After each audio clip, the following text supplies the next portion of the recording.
Today, we're diving into this really short but incredibly powerful story. It's all about one man's recurring nightmares and his search for an answer that led him to a pretty terrifying truth. It's a fascinating look at how we confront the things that, haunt us from the inside. Right from the jump, the story kicks off with this growing sense of dread. It's such a simple line, but it puts you on edge immediately. You know something is wrong, and whatever it is, it's getting worse. We're thrown right into the deep end. And then this line just deepens the whole mystery. See, it's not just about having bad dreams. It's about something so deeply unsettling that forgetting is actually a relief. This tells you the stakes are super personal and super painful for our main guy.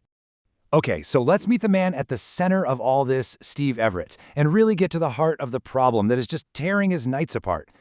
Every single night, it starts just like this. A sudden, jarring snap back to consciousness, completely drenched in fear. His lungs just can't keep up. You know that feeling? That desperate, ragged fight for air that only comes with pure, absolute terror. And his heart is just hammering against his ribs. It's the physical proof of the nightmare, something he can't escape, even now that he's awake. So at the center of all these nightmares, there's this figure. A man who's been there since Steve was just a kid, like 12 years old. He never says a word, he just watches. And here's the really strange part. This figure has aged right alongside Steve. When Steve was a kid, the man was young. Now that Steve's older, so is the man. This is not some random dream character. This is something deeply connected to him, something that has literally grown with him. So Steve's at his wit's end, right? Desperate for a good night's sleep, he finally goes to get help.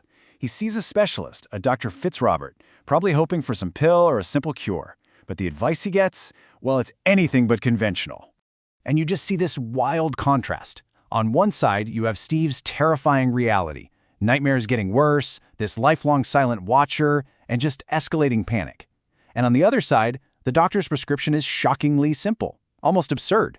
He says, "Don't run. I want you to walk towards the source of your fear, and then just ask him his name." A few days later, Steve finds himself trapped in another nightmare. But this time, something's different. He remembers what the doctor said. This is it. This is the moment of truth. I mean, you can just picture it, can't you? He sees the man, that same familiar, silent observer across the room.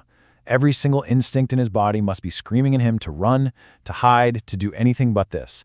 But he makes a choice. He takes that first step, and then another, closing the distance on a fear he's carried for decades. His voice is trembling, but he knows what he has to do. And this brings us right to the climax of the story. The question is finally asked, and the mystery that has shadowed Steve's entire life is about to be solved. He finally gets the words out, his voice shaking. "Who are you? What is your name?" And for the first time ever, the man speaks. The story says he smiles broadly, and he says, "My name is Guilt." And with that single word, you can just imagine everything clicks into place. So the crucial thing here isn't just the story itself, but what it represents. This little tale is actually a powerful psychological metaphor, and it's totally worth breaking down what's at the heart of it. That man in the dream, he's what you'd call personified guilt.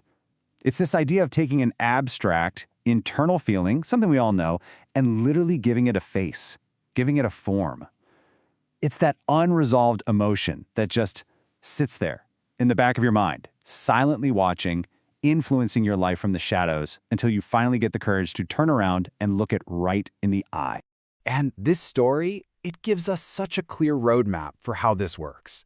Guilt isn't some static thing. It started when Steve was young, and it aged and evolved right along with him. And running from it, ignoring it, that only made the nightmares worse. It just amplified its power. The only way he could find any peace was to turn around and confront it.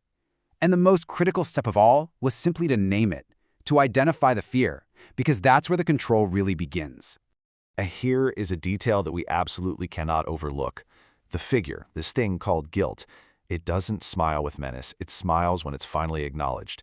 It's almost like it suggests that these hidden parts of ourselves, they aren't necessarily trying to destroy us. Sometimes they're just waiting to be seen, to be understood. So this leaves us with one final and kind of provocative thought. Look, we all have things that watch us from the corners of our minds, insecurities, fears, regrets. What do you think would happen if you stopped running, turned around, and asked your silent watcher its name?